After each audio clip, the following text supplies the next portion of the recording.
And I realized at some point I wasn't going to make it home in time for this call. So I'm here hijacking someone's empty booth to do the call with you. Yeah, well, thank you. I hope it's not too quiet and weird there. No, hopefully I won't get kicked out. Brilliant. Oh, brilliant. Well, it's so great to have you, Tom. I'm really, really pleased that we're able to have you join the summit and really learn more about both crowdfunding, but also Start Some Good, which I think will be really helpful to many people that have joined and signed up to the summit. So before we get started, do you want to just introduce yourself and tell us a little bit about Start Some Good, and then we'll get into the questions? Yeah, for sure. So my name's Tom. I'm the co-founder and current CEO of StartSomeGood.com. We began life as a crowdfunding platform for social impact projects. You could think of us as kind of like the Kickstarter for social change. But over the last 5 years, we've really diversified the kinds of work we do now. And while the crowdfunding platform is still a very important part of our toolkit, it's now only one tool amongst several that we deploy to inspire, unearth, skill up, and launch social impact projects. Excellent. Thank you so much. It was really exciting, I think. I don't really get involved much in crowdfunding, but kind of watch it from the sidelines, I suppose. It's really fascinating to see projects and initiatives start with a crowdfund and actually follow through and kind of succeed in their targets, or even exceed them sometimes. So I know we'll come on to some examples later on, but for those people that are completely new to crowdfunding or have kind of heard the term but don't know anything about it, can you kind of tell us a little bit more about what it is and why it's such a great resource? Yeah, for sure. So I think there's a couple of ways to answer that question. When people use the word crowdfunding, what they normally mean is platforms that host specific fundraising campaigns for specific projects. Mm-hmm. So that's Start Some Good, Kickstarter, Indiegogo, Crowdfunder.co.uk, and a whole, literally hundreds of platforms around the world. But I think another way to think about crowdfunding is as the kind of art of aggregating small contributions to fuel your social impact work. And platforms like ours are in fact only one of the ways in which you can crowdfund, I would say. And I think that people kind of in some ways, it's one of those things where at some point we decided we needed a new word to describe platforms like Start Some Good. But what we're doing is not truly new. We've obviously added some technology that we hope makes it easier than it has been in the past. But that approach of saying that we're not going to get all the money from one place, mm-hmm. we're going to bring together multiple small contributions in order to fuel our work, is not a new idea. It's, it's literally thousands of years old. It's as old as tithing, in many religious traditions. But even in the modern incarnation, it's hundreds of years old. This idea that you can aggregate small contributions to in total, fuel a social impact project rather than just requiring a single large donor or the government to pay for it. And that to me is at the heart of crowdfunding, and technology has given it a certain spin and made it more accessible today. But I think the danger when people think of it as a brand new thing is that they miss that deeper kind of strategy or philosophy that isn't new. Mm-hmm. And do you think that it kind of is more helpful to organisations that already have a large membership or a large community or a crowd of some kind, or is it have you seen it work for organisations that are relatively new and still building their community? Yeah, I mean, obviously it's awesome if you start with like a huge engaged community who are really passionate about what you do. That's going to make life a lot easier, clearly. But a lot of the people we work with don't have that. The majority of the people we work with, in fact. I mean, our real focus, the reason we exist, is because we thought the social sector was not doing a good enough job of funding essentially high-risk, early-stage projects. Yeah. I founded Start Some Good while living in San Francisco and working in Silicon Valley. And that's not a coincidence, because I was there for 2 years and I spent a lot of time thinking about why is it that so much interesting innovation emerges from this one particular place in the world. And there's a lot of historical factors for that. But the one that I became particularly fixated and curious about was the availability of risk-tolerant capital, mm-hmm. To support people attempting the new, essentially.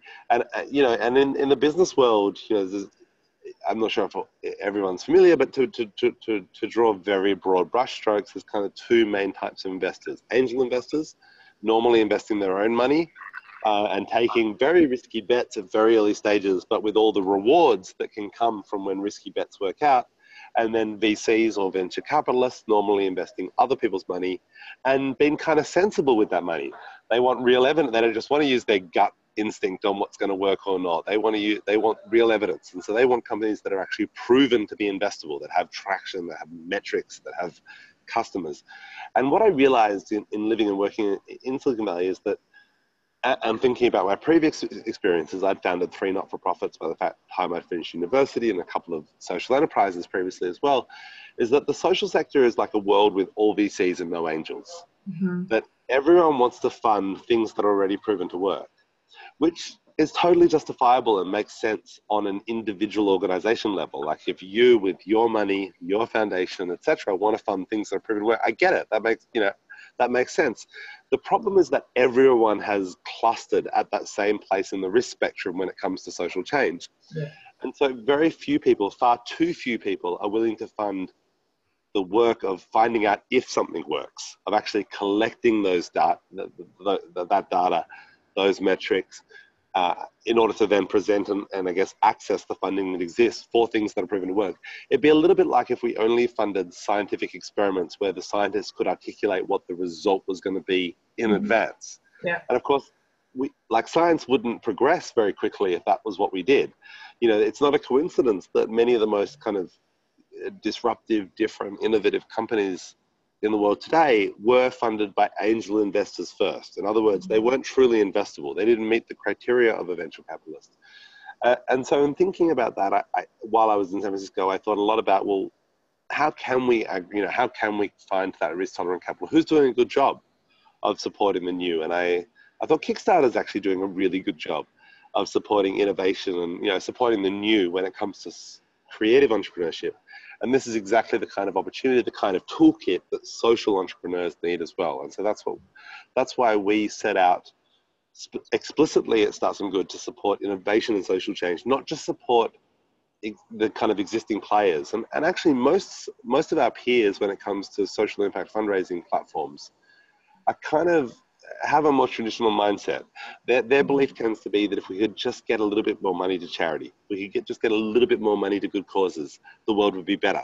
And we're going to do that by making it a bit sexier, by making it a bit more fun, by engaging young people or whatever their theory is. But we come at it from quite a different point of view. We actually think the problem is not that there's too little investment in social benefit in total. We think it's a bit like food. There's plenty of food in the world. But the reason that hunger persists is that food is often wasted and poorly distributed. And we think social impact funding is exactly the same. It's often wasted and it's poorly distributed. And in particular, it's poorly distributed towards the innovative end of the spectrum. And so that's what we exist to do, both through the crowdfunding platform, but increasingly through partnerships and with funders, whereby we can help do that kind of matchmaking and that capacity building and that de-risking, that due diligence on social impact projects, in order to help connect them to funders who are excited about the work that they're doing.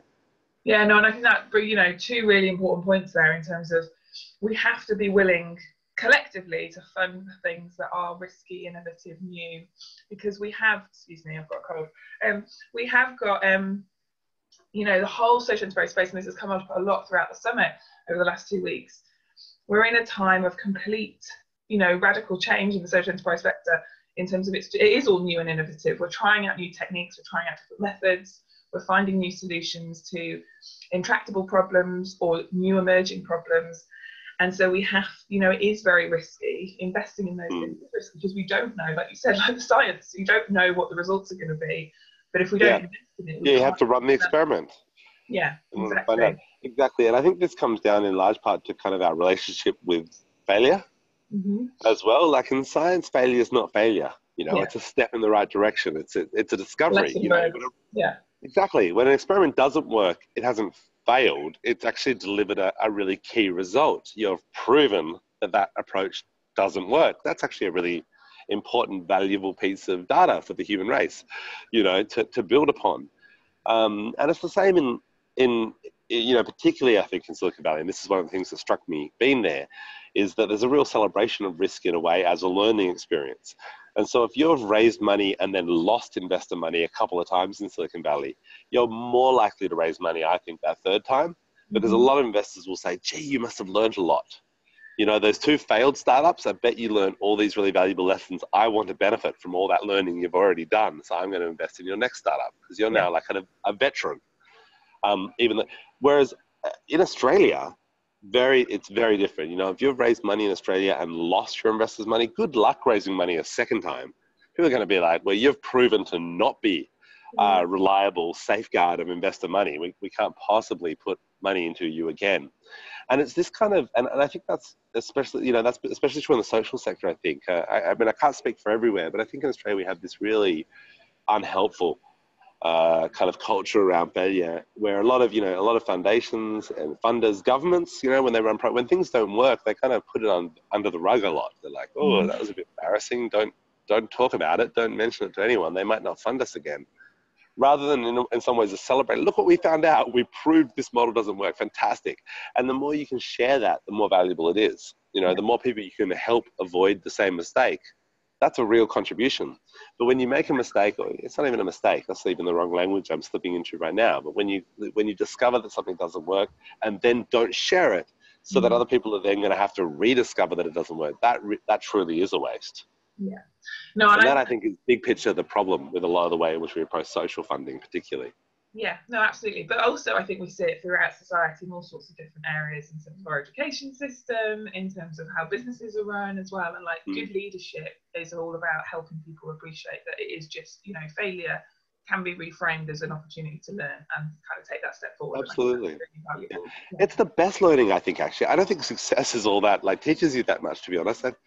I feel like, I don't know, I'd be like, the times I succeeded, like, I feel like success is a little bit mysterious, you know? It's always this kind of very unique set of ingredients that I think leads to most successes. And often it's not reproducible. You know, we hold one-time entrepreneurial successes up on a pedestal, but they don't always have something really profound to offer when it comes to different types of projects. But I actually think from failure, you learn some really specific lessons. I think actually startups and social enterprises often fail in fairly predictable and and consistent ways. And often the lessons you learn from those failures are applicable again. It is a pothole you can avoid the next time round. And I think that actually failure is the best teacher, much as we'd all rather, of course, you know, find success. Yeah, exactly. So tell us a little bit, because I think that's really, really interesting conversation, but let's tell us a little bit about how a crowdfund works and how people can make a successful crowdfund work, even if they are around the time for failure. So having just done a big spiel on the value of failure, we're all about actually helping people succeed when it comes to, because we want people to actually, you know, I think you don't want to fail at the crowdfunding campaign, because then you don't get to run the real experiment. It's cool to, like, for your actual project not to work. That's useful. But just to have, like, run a crappy fundraising campaign so you don't even get the money to try, I mean, there's not much useful about that at all. And sadly, that is how it goes for most people. The success rates in crowdfunding are abysmal. Overall, 80% of projects are failing. And actually, the socially oriented crowdfunding platforms tend to have the worst project success rates. And so this is a real point of pride for us. We really focused on this from day one, that we didn't just want to help people try, we wanted to help people actually succeed in raising the funds they need in order to run the social impact experiment that may succeed or fail ultimately. But what's important is letting people, is running more experiments in our point of view, is that we need to try more stuff, get more stuff out there, get more stuff out of people's heads into the real world, so we can all learn and benefit from it. And I think, you know, we took a unique approach to crowdfunding, partly because my background is starting kind of community development and youth empowerment, not-for-profits. And so, you know, from a community development perspective, you know that simply handing people a tool doesn't empower them. What provides empowerment is teaching people how to use that tool successfully. But most platforms don't take on, you know, that work is expensive and tricky. And so what's more efficient is just acquiring huge numbers of aspirational fundraisers, throwing them all out there while kind of spending as little time with them as possible, preferably zero, you know, preferably automating the whole thing. And then it doesn't matter how many of them fail, because if you can kind of make your acquisition and launching processes so efficient that the additional cost of a new campaign is more or less zero, then any success rate is going to be profitable overall. And so you get a lot of, you know, very profitable crowdfunding campaigns, but where only about 15% of projects are actually reaching their goals and 85% are failing. And so we took a really different approach. We actually work with every project on our site to help try and kind of share with them some of the core principles and make sure they understand the strategy that actually help succeed at crowdfunding. And we do that around what we call the kind of a formula that we call the 5 C's of crowdfunding. And so those are that you need clarity, credibility, communities, channels, and courage. And so clarity is really, you know, that ability to articulate the impact that the money is going to create. You know, what is your theory of change with your project? And can you articulate that in a way that is so clear and so compelling that I can literally see it in my mind's eye? Simply understanding it is not usually enough. I have to actually be able to see it. I have to have like a picture of what that future looks like. Now, of course, one of the ways you can do that is show me a picture. That's why things like, you know, artist rendering, you know, if you're starting a community garden, don't just talk about the community garden, draw it. Even like literally, like get out crayons. It doesn't matter. Do a sketch of what your community garden is going to look like. The more you can help me see that potential future, that beautiful community garden you're going to create, the more likely I am to put money into it than if I just understand the concept of a community garden. Secondly, credibility. It's all very well to talk about what you're planning to do, but do I believe you that you are actually going to make that happen? If I give you money, are you actually going to make a community garden? How do I know? You have to signal that in that way, some way. You can do that through, you might have set up a previous successful community garden. Great, that's going to like add a lot of credibility. You might be endorsed by the local, by, you know, Community Gardening UK or whatever the equivalent body is. That will add a lot of credibility. You might be halfway there already. You might have, for instance, secured the land, and now you need the money to actually. That's going to add a lot of credibility. Like that's, you know, that's a really significant milestone. You've already made it through that milestone. The thing that creates the most credibility is actually having money already on board. You know, so one of the crucial things with crowdfunding is who are your first donors? Who's going to support you when no one else yet has? Because for a total stranger hearing about your project for the first time, it's really hard to see you as credible if no one has yet put money in. Yeah. You know, it's a little bit like turning up to a restaurant and no one is there. You haven't tasted the food yet, but you're a little bit sus about whether you actually want to eat it. Like, why is no one else here eating the food? Like, other people have eaten the food before and they've chosen not to come back, at least not tonight. And so, whereas if you turn up to a restaurant, of course, and it's full of people and there's a line out the door, you probably are willing to wait.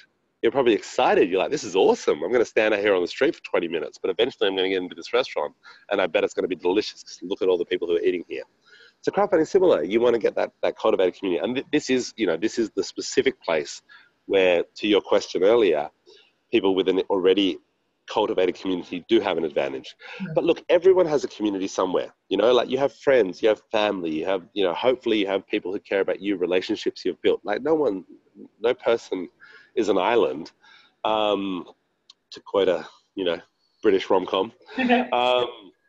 And so, you know, you need to leverage those communities, even if you're starting something that's brand new and it doesn't itself have a community yet, it doesn't have customers and support, you have a community. And that's why it's so important to leverage your personal community in crowdfunding to get those initial supporters aboard that help give you credibility to raise money from strangers. Yeah. Then communities is the idea that you have to identify your target market. You know, it's marketing 101 really, but you'd be amazed how many people who crowdfund don't think carefully about this. They just kind of throw it out there and hope that the internet will discover it somehow and shower them with money. But it's like anything else, you know, you've got to figure out, clarity is what is your story, but credibility, but communities is who do you want to tell that story to? You know, I think one of the wonderful things that we've learned from the internet is that no one is so unique really. Like if you're passionate about something, other people are passionate about it as well. It's just a matter of finding them. But not everyone's passionate about it. You know, we're all different enough that you can't just expect to throw it out there and just randomly encounter enough people who share your passions. You have to actually go and find them.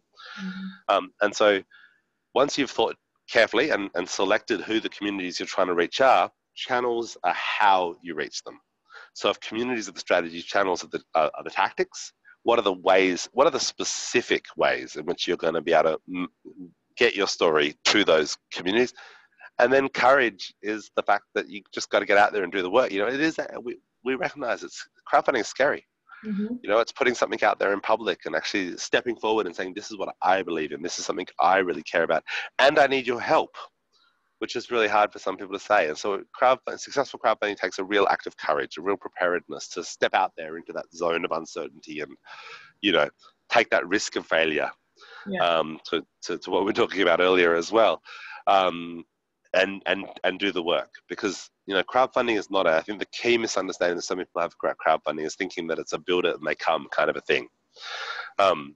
I think that if you just list your project on a Kickstarter and Indiegogo or Start Some Good or whoever, that there's just a kind of community of people who are just like surfing around, checking out crowdfunding projects, just waiting to find something to give money to. And that's simply not the case. None of these platforms have this community of people who are just looking at crowdfunding campaigns day after day, waiting for the right project that they want to put money into.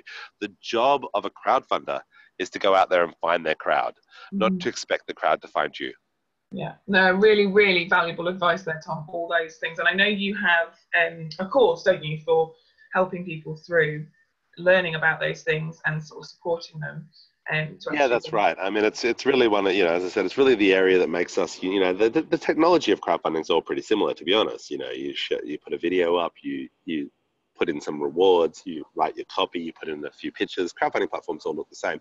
The thing, to some extent, the thing that makes us particularly unique is all these coaching and training options that we provide, that we really started with this kind of capacity building mindset, that we really started with a community building mindset, because myself and my co-founder Alex had both previously founded not-for-profit and community organizations. So that was really how we thought about things, was just knowing that if you really want to succeed, if you really want to change the world, it's not just a matter of having some cool tech. You've got to kind of have the right strategy, you've got to have the right plan, you've got to know how to use that tech. And so increasingly over the last few years, we've developed a whole range of options for people depending on how much help they need.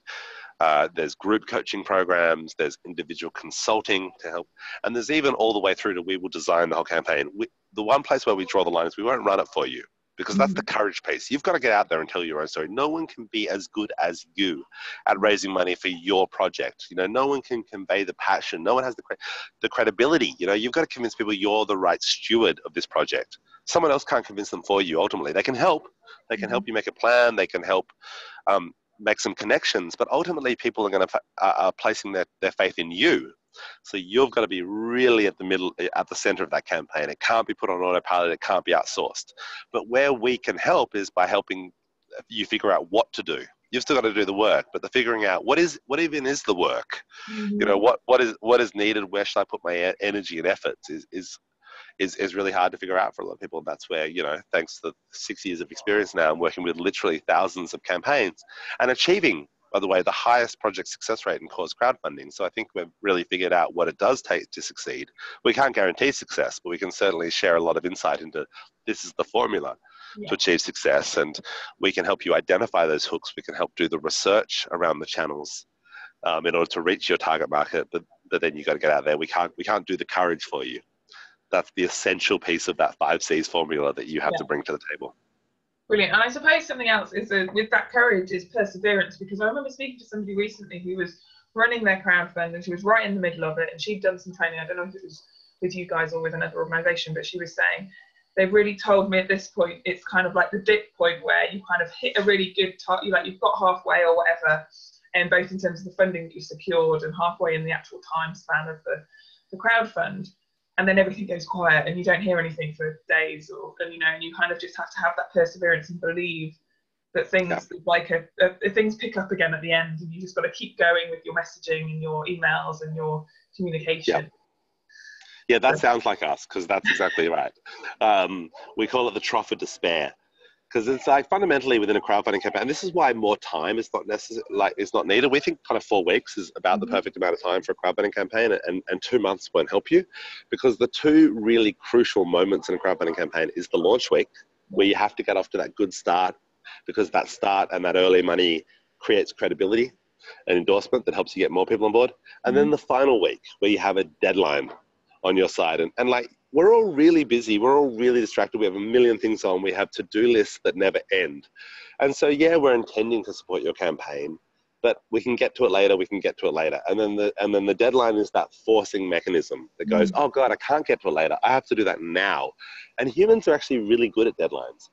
And so, but in between those points, less compelling, harder. It's neither the excitement of a launch, nor is it the kind of use it or lose it dynamic of a deadline. It's just this kind of, I'll get to it later phase in the campaign. And people say, it's interesting, a lot of our work, one of the things we talk a lot about internally actually at Start Some Good is the idea of solidarity, that we are trying to be all allyhood, you could call it as well, that our job is to be an ally to change makers. I think that's ultimately what allyhood is putting other people forward, to be an ally to disadvantaged communities or at-risk communities, is not to try and do the work for them and not to speak on their behalf, but to help empower them and equip them to speak on their own behalf and to win those changes themselves. And that's exactly how we try to approach it. And part of that we've realized, and it's why courage is such an important part of the 5 C's method, is really helping people through that, like, really kind of emotionally grueling stage in the middle where, like, not much is happening, but you're working hard. And it's really easy to feel like, look, I've told everyone. I've told everyone I know, and everyone who's going to give has given. I've already told them 4 times. Telling them a 5th time, what's it going to do? It's probably just going to ruin my friendships. People are just going to get sick of me. They're already sick of me. All these questions come up, and people begin to self-doubt a lot. And a big part of our job is to say, no, they're just really busy. Yeah. We're all just really busy. Like, your friends are your friends if they care about you. The reason they haven't supported you yet is not because they think your idea is terrible or they don't care about you. It's just they're really busy. And then all of a sudden you'll have this moment where you go, guys, it's got to be now. And so many of them will respond to that moment because that's what humans do. We're great on a deadline, actually. We can be a bit useless up until that point sometimes, but on a deadline it's really powerful.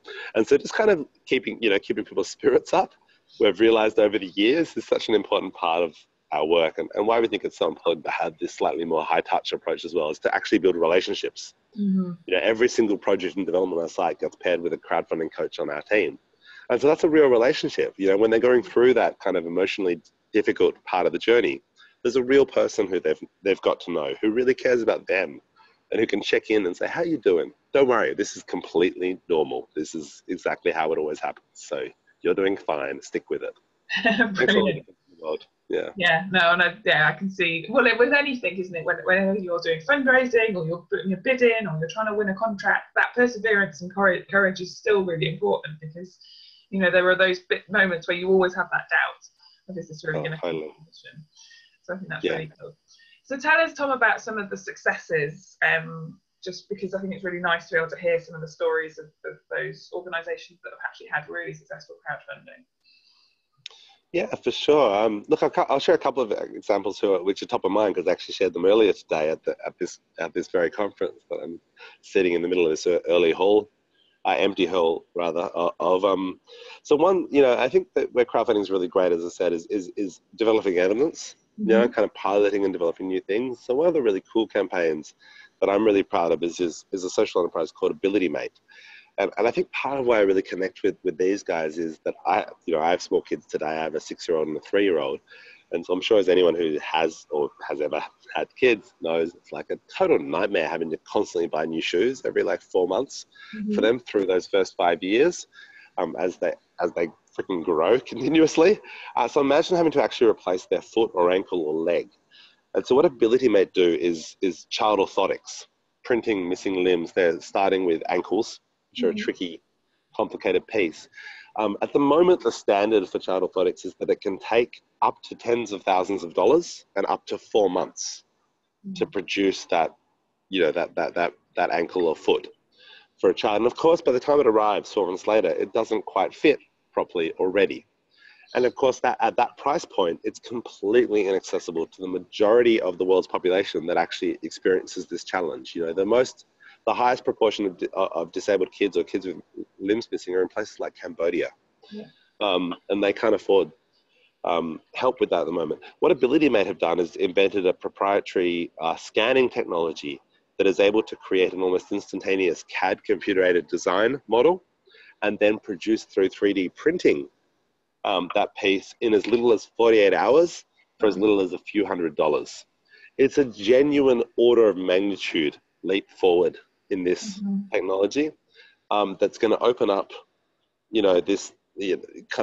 this help to so many people around the world who need it but can't afford it at the moment. So we're really proud of having helped them get off the ground. We can never take too much credit. I like to think we have some cool tech that they used and we gave a few hot bits of advice, but that's a great project and all the credit goes to the founders who have figured out this tech, who are very passionate, who have worked so hard and who did a great job of their crowdfunding campaign. They set a goal of $20,000 to kind of test that technology. They raised $45,000 in the first 12 hours on our site. People were just so passionate and inspired by what they're doing. Another example is an Indigenous community in the far north of Australia, in Cape York. And they had a particular challenge with teenage pregnancy, and not so much just the pregnancy itself, but then helping girls, teenage mothers, finish school. That those girls would usually drop out of school and not complete their secondary education. And so they wanted to create their own school that would provide the supportive and culturally appropriate environment for them. And they spent 2 years trying to get funding from the government and from big foundations to do that, and weren't able to do so. And eventually, almost as a last resort, set up a crowdfunding campaign and succeeded in raising about $60,000 to get that school off the ground. And what I love about that is it shows the kind of power, that genuine kind of, how empowering crowdfunding can be. That you can have a great idea, but if you're stuck in a framework where you need that, what we call a big yes from a government, from a big foundation, to let you actually try your idea, that's not a very empowering situation. You're the disempowered one in that scenario. You're the one who's kind of really hoping that you get that break, really kind of trying to cajole those people to give you the funds. But instead, they were able to go out there to the general public to really tell their story on their own terms and to raise those money from hundreds of small yeses, from small contributions that added up to those funds they needed. And so not only is that great outcome that they got the funds to actually create the school, which is called Girl Academy, which is helping Indigenous teenage mothers finish their education and do so in a way that also allows them to care for their children and that is culturally appropriate. But they've figured out how to do that for themselves. And so it's like a really different dynamic now that they've actually learnt this skill of storytelling, and they've discovered that there's all these people out there who care, who want to support them, who while they can't do that big yes of here's a single yes that funds the whole project, that there are hundreds, indeed thousands of people who are prepared to act in solidarity with them to make that happen. And we've seen those sorts of stories right around the world: UK, Europe, Africa, Asia, South America, on every continent. We've helped fund projects, and it's that particular dynamic that is, for me, so inspiring about it. It's that idea that you don't just have to wait for someone else to do it for you. Yeah. You don't just have to wait for that big yes from government or from traditional foundations. That instead you can harness these cool modern technologies to build a community of your own. To build your own crowd, your own tribe of supporters who care about and support the work that you're doing, and discover that you're able to make to create the future that your community needs. Even if the government's not on board, even if that foundation or if the traditional rich donors are not willing to support it. And I think this helps us unravel, because big picture, not to get too philosophical, but kind of one of the kind of funny dynamics in a way that has always been at the heart, one of the paradoxes at the heart of philanthropy, is that we're relying on the winners of the status quo to fund the changes to the status quo. That traditional funders are they're the elite. They're the people for whom the status quo is just great. It has worked out fantastically. They're rich and happy and have money to give away. And that's awesome. And I'm so glad that so many of them are so generous with those funds. But on some kind of fundamental level, it's a little bit naive to expect those winners of the status quo to fund fundamental changes to the status quo. And so it's really important that the rest of us, the 99% of us, are able to, develop and use tools that enable all of us to aggregate, because collectively we're extremely wealthy. As unequal as the world is, collectively we're, it's that classic old school socialist poster in a way of, all the little fish that together make the big fish that is able to scare away the shark. Together we can fund whatever we want. Together we have enough funds to create and to experiment and to test and launch whatever we want. We just need the tools and the skills and the opportunity to share our stories and to build those communities that can make it happen. Yeah, no, and two things there. So one thing, when you're waiting for that one big fund from a philanthropist or a funder or government, like you said, it can take years, to continually put in applications, to try again. It can be so dispiriting. Sorry, say that again? It can be so dispiriting getting all those no's back as well. Yeah.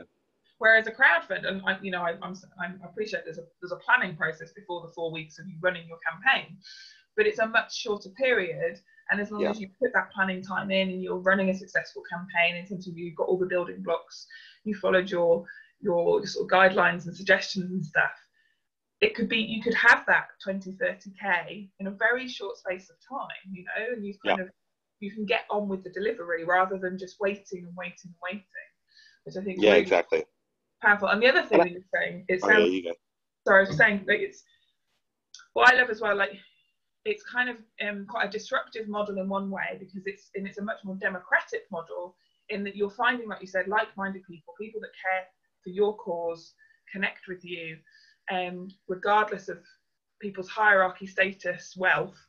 They're able to contribute what they can, when they can, within that sort of campaign. And I think we'll come on, I'll let you finish, but we'll come on to, you know, who are those people that are actually donating as well, because I think that's an interesting part of the story that we often miss.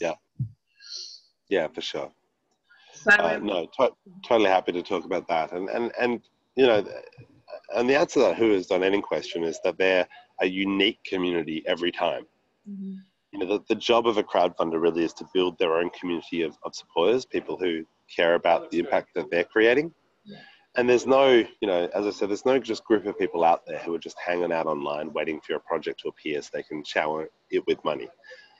Your job as a fundraiser is to figure out who are the people out there, and then to go and talk to them and go in and get, you know, the fundraiser finds the funders. Don't expect the funders to find you. But what is really awesome about today, like kind of the world we live in today, is that you can find people. Look, I started a not-for-profit in the year 2000 in Australia, and it was to build, it was to use technology to empower young people, and I wanted to build a website. And I lived in Sydney, Australia at the time. I was a university student, and it was really important to me that it not just be kids at my university, you know, that if we were going to try and build this national portal for youth opinions, that we be national. And when I mean national, to be honest, what I really meant was I wanted people from Melbourne as well, the second biggest city in Australia. But at least we got to have some Melbourne. But in the year 2000, how did I find other people, other young people? I wanted to find people who were, let's say, 18 to 25, who cared about politics, but were not so like batshit, excuse my language, I should have checked language warning, partisan, you know, that they couldn't have a polite, interesting conversation with people with different politics. We wanted people who are like political, but open-minded, you know, not so deeply partisan. Who were interested in media and wanted to create media, who wanted to create films and do writing. How to find these people in 2000? It was impossible. Back in 2000, you know, people didn't use their real names online. You know, they didn't talk about politics as much, or at least not attached to their real identity. You know, it was like, back in the day, you know, what were the things that you didn't talk about amongst polite company? Politics, religion, philosophy, the things that matter most. And there wasn't the tools like there is now with Facebook. There wasn't Instagram, you know, there wasn't Twitter. No, there was like proto forums where we all used hilarious. Like I was Dragon Ball T on the internet, you know, in the year 2000. We were all these ridiculous names. Yeah, exactly. Whatever your Hotmail address was, and so on. And so the only way we could figure that out in the year 2000 was a friend and I took a day off uni, and so we got the overnight coach down to Melbourne. Spent a day in Melbourne on almost no sleep, sticking up posters at 4 universities, and then got the overnight coach back to Sydney and went back to uni the next day on almost no sleep. Compare that to when I launched Start Some Good in 2011. And on the day we launched our platform, we had projects in 5 countries on it because of these incredible networks that have been built through social media. And so the real opportunity today is not to expect that people will just find you, but actually that you are able to find them. Yeah. You know, that people these days, if someone cares about something, if someone cares about refugees, let's say, they have almost certainly indicated that through their behavior online, through the hashtags they use or the hashtags they follow, through the Facebook groups they're part of, through the meetup groups, through the podcasts they listen to, through the blogs they read, through the people that they pay attention to on social media. Through all these things, they're indicating that this is a topic that I want to know more about. And so your great opportunity, if you're doing a project that involves refugees, is to go tell them about it because they want to hear about it. You know, what we always say to our crowdfunders is your job is to find people who want to hear about what you have to say, not to talk people into wanting to hear about it. You haven't got time for that. You know, the job is not to convince someone that they should care about refugees. That may be, you know, down the track, the job of the project you're raising money for. That may be the real work, but that's not the job of the crowdfunding campaign.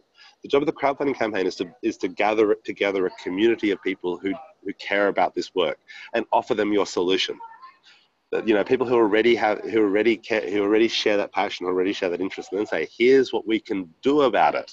You know, and to be the person with the plan who can say, follow me, we're going to make a difference, we're going to make this happen. And that's how, within that limited time you have, you know, your limited time, your limited energy, with the clock ticking, counting down to that all or nothing deadline in crowdfunding. That's how you have to focus your efforts in order to actually reach your goal. And it's through that we're able to build these really powerful communities of people who share that a passion in common and will support a founder or a team or each other to make a difference around that issue. Yeah, that's fantastic. So before we come to the end, if anybody, and we've got a couple of you watching, if there's any questions for Tom, please post those in the chat box, and we'll ask those just before we finish. But Tommy, I'm interested then in terms of, you know, the great thing I think as well about crowdfunding, which you've obviously talked about, but is those people that find a cause that they're passionate about and are able to contribute even the smallest amount, and feel like they're making a difference. So in the way that traditional fundraising works as well, like, and we have big public fundraisers, certainly here in the UK, on television and things, and that's exactly how they work. You know, they raise millions in one single night of a TV show for over a week or period of campaigning. But I think that's what crowdfunding provides as well. It provides a really quick, easy way to donate whatever you can at the time where somebody is sort of asking for that support. What kind of, I mean, do you do research, or do you understand kind of those kind of donor psychology, or why people do that and stuff? And is it just a reflection of what you've already talked about in terms of just finding something you're really passionate about and choosing to give? Yeah, I think that, you know, I mean, there's a few aspects, you know, and there's a lot of like there's a lot of psychology, and there's, you know, everyone's a little bit different as well. But in terms of some fundamental, I think, kind of aspects of psychology to understand, one of the really interesting things that we kind of think and talk and teach a lot about is this idea of risk aversion. Mm-hmm. That humans are fundamentally risk averse. You know, and we know that, like, people will tend to get more fired up about preserving something, you know, and that they don't want to lose, rather than creating something that maybe will be awesome and provide a benefit down the track. But I think, you know, I think that comes down to that first C, clarity. That partly we can't get excited about things we can't truly visualize. And of course, what's the easiest thing to visualize? Something that's right there already.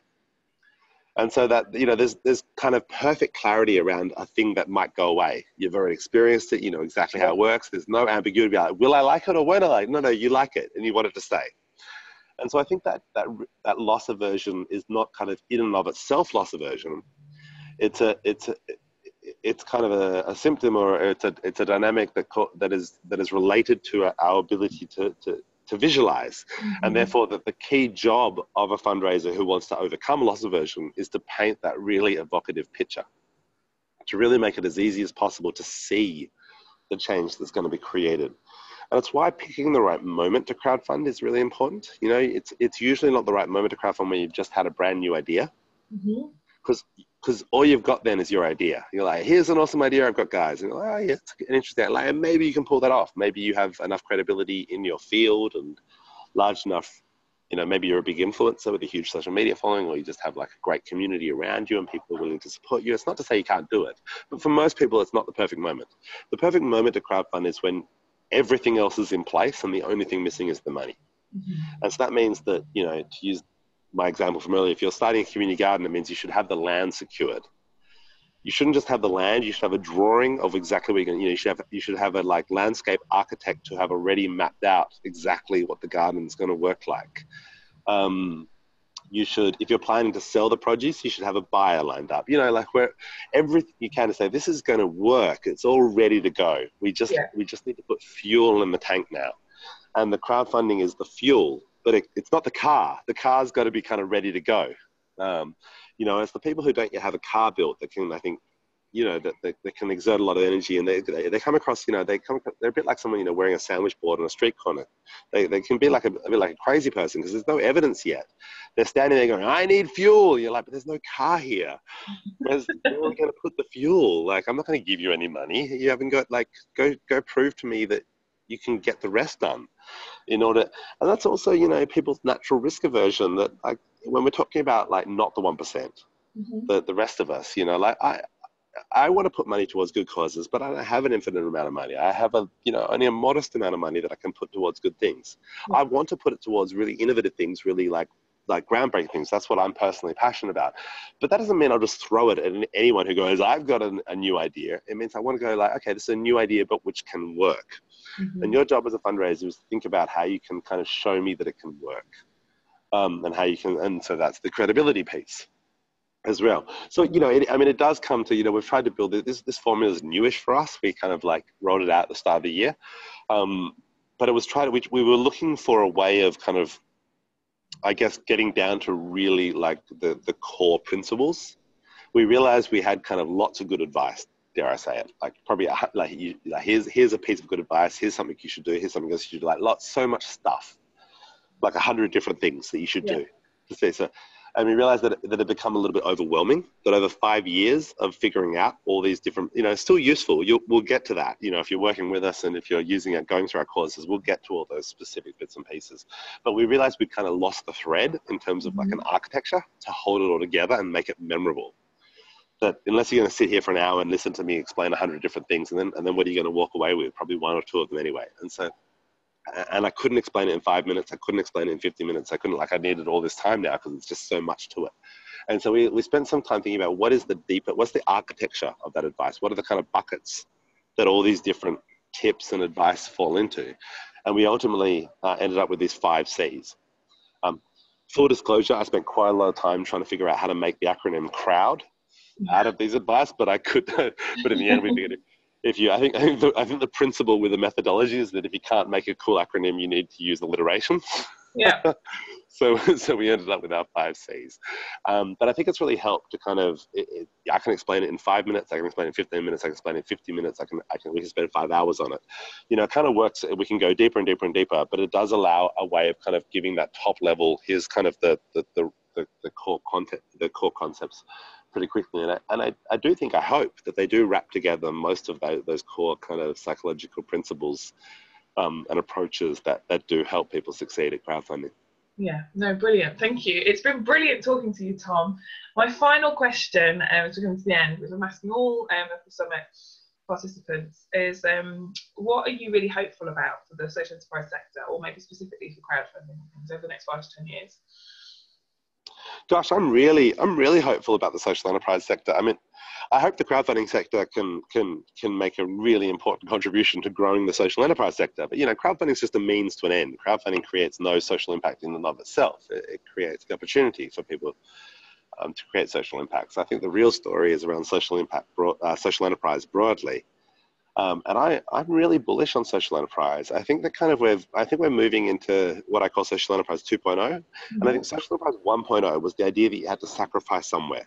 That if you wanted to do the right thing, you had to spend more, or you had to put up with less, or you had to go out of your way somewhere.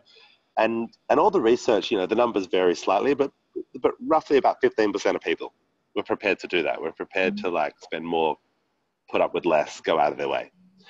And I think social enterprise 2.0 is the realization that we can't ask people to sacrifice, that our job as entrepreneurs, and as social entrepreneurs especially, is to figure out how to provide people with the same value as they'd get from a non-social business, while also doing the right thing for the world more broadly, for the planet and our community. And I think that if you can win parity, if you can get to at least equal on value, on price, on convenience, but then also have that social dynamic, you're going to smash it. I think at that point, we're going to get 85% of the market, not 15% of the market, because who would choose the less social product? So I really think social enterprises are going to take over category after category after category over the next 5 years. And I like to think probably not within 5 years, but I think not, 10 years, 15 years away, we'll get to a point where social enterprise is just the norm. It's just the new expectation of business, that it's just how business is done. Of course, you think about a broader conception of stakeholders than just your owners. Of course, you think about how you treat your staff. Of course, you think about your impacts on the wider community. And of course, you consider future generations. That's just what we expect and demand from our businesses, and that we won't even need the concept of a social enterprise anymore. It'll just be an enterprise. And instead, what we'll talk about and what we'll point to is the anti-social enterprises. They'll be the ones that stick out. They'll be the conversation pieces. The social enterprises will be business as usual, and that's the future that I think we need. We can't be a niche if we're actually going to contribute. Ultimately, I think we're at a really, we're at a real tipping point in human civilization. Whenever I speak to young entrepreneurs, I always say, you guys, it's a really it's not for everyone, but God, you live in interesting times because it's on you. And I know that feels like a lot, but honestly, the whole of human history, tens of thousands of years, hundreds of thousands of years have reached this specific point where literally in the next generation or two, we'll figure it out, or we won't. And it's all come down to this. And what an amazing time to be alive, where you get to contribute to us figuring this out. You get to contribute to us solving these grand challenges and kind of recreating human society in a way that is more, you know, that fits our one finite planet, and that hopefully, you know, sorry, there's a few people exiting the drinks behind me. And that helps us build the kind of supportive, equal, connected communities that we want. And so what an exciting opportunity. And I think that if social enterprise is going to contribute to us overcoming those challenges, it won't be because we're 15% of the market. It has to be that we capture 85% of the market in order to fundamentally change capitalism. Brilliant. No, I love that. Thank you so much for sharing that, Tom. I completely agree. And I think it's really good to maintain that optimism of, you know, it's a huge opportunity that we cannot just ignore. And I think social enterprise sector will come together and continue to, you know, work as a movement to create that change. So totally, it's the great privilege of my job, I have to say, is I think that the world could be, you know, things, if you're a socially minded person, the world can seem a bit intense at times, you know, because it is, you know, you care enough to pay attention and to realize that in some areas we're not, you know, the trends are not going in the right direction. And I just feel so fortunate that every single day I meet people who are optimistic, who are future focused, who are not kind of just sitting around going, this sucks, but actually working to solve problems and make the world better in some way. And it just keeps me, you know, it helps us sustain me every day as well to do this work, that I get to interact with such inspiring, awesome people. It's such a privilege. No, absolutely. And people that have passion and commitment, and actually, so just getting up and doing things and seeing that it's better to be trying to create solutions than just sitting and complaining about the problems. Oh, totally. I mean, the journey itself is so meaningful as well. Yeah. Brilliant. Thank you so much, Tom. It's been brilliant talking to you. I really, really appreciate you taking the time.